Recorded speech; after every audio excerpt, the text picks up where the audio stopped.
રાજસ્થાનના સાંચોરથી સાંતલપુર સુધી કેન્દ્ર સરકારના માર્ગ અને પરિવહન મંત્રાલય દ્વારા 125 કિમી લાંબો ભારતમાલા હાઈવે કોરિડોર રોડ બનાવવામાં આવેલો છે।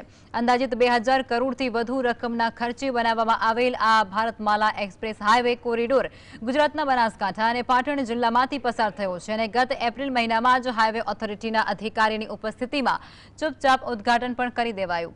શરૂઆતથી જ સમયમાં આ નવીન હાઈવે રસ્તાની કામગીરી બાબતે સવાલો ઉઠવા પામ્યા હતા, પરંતુ જવાબદાર એજન્સીઓ અને હાઈવે ઓથોરિટીના અધિકારીઓની સાંઠગાંઠને કારણે ખરાબ કામગીરી બાબતે ઢાંક પીછોડો કરવામાં આવ્યો હતો। પરંતુ પાપ છાપરે ચડી અને પોકારે એમ ચોમાસાના સામાન્ય વરસાદમાં જ બનાસકાંઠા અને પાટણ જિલ્લામાંથી પસાર થતા ભારતમાલા હાઈવે રોડ ઠેર ઠેર તૂટી ગયો છે।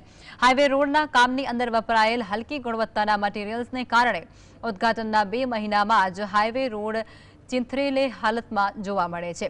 ઉદ્ઘાટન પહેલા પણ કેટલીક જગ્યાઓ પર રોડ તૂટી જતા તેનું સમારકામ પણ કરાયું હતું અને તે છતાં જવાબદાર એજન્સીઓની ખરાબ કામગીરીને છુપાવવા માટે જવાબદાર હાઈવે ઓથોરિટીના તત્કાલીન અધિકારીઓએ કોઈપણ જાતની પૂર્વ સૂચના પહેલા જ હાઈવે રોડનું ચૂપચાપ ઉદ્ઘાટન કરી નાખ્યું।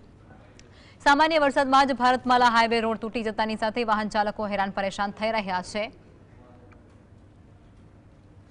सातोर की तरफ जा रहे हैं, रोड बिल्कुल टूट गया है। ये इतने बड़े बड़े गड्ढे हो गए हैं, गाड़ी चलाना भी मुश्किल हो गया। अब क्या करने, कोई सुविधा नहीं है। हमारे को 5 घंटा हो गए, यहाँ सातलपुर से लेके यहाँ आने पे 5 घंटा लग गया। घुस गया गाड़ी अंदर, 1-2 गाड़ी पीछे है ना, टेलर है वो पीछे रोड में धस गया।